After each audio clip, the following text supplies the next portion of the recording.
మీకు కావాల్సిన లింక్ ఒకటి ఉండాలి. హౌస్ హోల్డ్ మ్యాపింగ్ తప్పనిసరి అన్నారు. అదే హౌస్ హోల్డ్ మ్యాపింగ్ ఎలా చేసుకోవాలి, ఎలా చేసుకుంటే మీకు అడ్రస్ అనేది చేంజ్ అవుతుంది, అది దానికి కావాల్సిన డాక్యుమెంట్ ఏంటనే విషయాలని మీకైతే నేను ఇప్పుడు పూర్తిగా అయితే నేను అన్ని మీకు వివరిస్తాను ఫ్రెండ్స్. వివరాలన్నీ తెలుసుకునే ముందు మన ఛానల్ ఫస్ట్ టైం చూసిన సబ్స్క్రైబ్ చేయండి, లైక్ చేయడం మాత్రం మర్చిపోవద్దు.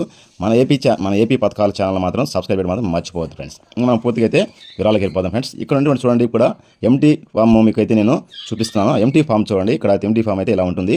ఎంటీ ఫామ్ చూసిన తర్వాత మీకు అప్లై రాసుకునే విధానం ఫస్ట్ చెప్తాను, తర్వాత అప్లై విషయం కూడా నేను మీకు చెప్తాను. ఎవరైతే రైస్ కార్డ్ అడ్రస్ మార్చుకునే దానికి ఎవరైతే ఎదురు చూస్తున్నారో వాళ్ళకైతే ఇదైతే ఉపయోగపడుతుందని అనుకుంటున్నాను ఫ్రెండ్స్. మనం అయితే పూర్తిగా మీకు వీడియో అందిస్తాను. వీడియోకి వెళ్ళిపోదాం. ఇక్కడ మనం ఎంటీ ఫామ్ మీరు చూసుకున్నట్లయితే చూడండి, ఎంటీ ఫామ్లో అభ్యర్థిని పేరు అయితే ఫస్ట్ రాయాల్సి ఉంటుంది.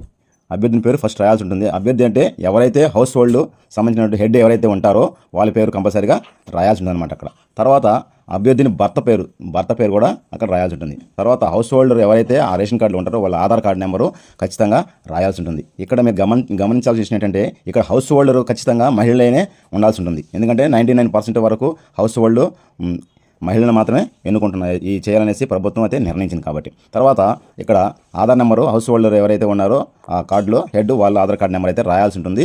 తర్వాత రైస్ కార్డు నెంబర్ రాసేసేయండి. తర్వాత ఈ సైడ్ చూసుకుంటే ఫోన్ నెంబర్, మీకు Aadhaar card phone number link ఏదైతే ఉంటుందో అదైతే ఖచ్చితంగా రాయాల్సి ఉంటుంది. ఇక్కడ లింగం ఉంటుంది, ఆ లింగం దగ్గర ఫీమేల్ అనేసి రాసుకోవాల్సి ఉంటుంది. తర్వాత అభ్యర్థి చదువు, మీరు చదువు ఉంటే అక్కడ రాయొచ్చు, లేదంటే నో అని కూడా పెట్టేయచ్చు అనమాట. తర్వాత పుట్టిన తేదీ, ఎవరైతే హౌస్ హోల్డర్ ఉంటారో వాళ్ళు పుట్టిన తేదీ కంపల్సరీగా ఇవ్వాల్సి ఉంటుంది అనమాట. తర్వాత ఇక్కడ కేటగిరీ, క్యాస్ట్ సంబంధించినవి మీరు ఎస్సీ, ఓసీ, బీసీ అయితే అక్కడ ఇవ్వాల్సి ఉంటుంది అనమాట. బీసీ అని నేను పెట్టాను, మీరు ఏదైతే అది మీరు రాసుకోవాల్సి ఉంటుంది అనమాట. తర్వాత వార్షిక ఆదాయం అనేది మీకు తెలిస్తే రాసుకోవచ్చు. అంటే మీకు సంవత్సరంలోపు టౌన్లో అయితే 1,20,000 లోపు సంవత్సరం ఉండాలి. అలాగే ఈ పల్లెటూరులో అయితే 1,00,000 లోపు అనేది ఉండాల్సి ఉంటుంది అనమాట. తర్వాత మీరు ఫస్ట్ అడ్రస్, అంటే మీ రేషన్ కార్డులో ఏ అడ్రస్ అయితే ఉందో ఆ అడ్రస్ అయితే ఫస్ట్ రాయాల్సి ఉంటుంది అనమాట.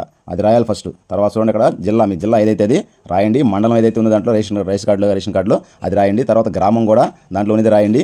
అలాగే దాంట్లో ఉన్న వీధి పేరు, అలాగే డోర్ నెంబర్ని కూడా పిన్ కోడ్ కూడా దాంట్లోనే రాయండి. తర్వాత మీరు ఎక్కడికైతే మార్చుకోవాలనుకుంటున్నారో అక్కడ మార్పింగ్ చిరునామా అని ఉంది చూసారా, అక్కడ దాని కింద రాయాల్సి ఉంటుంది అనమాట.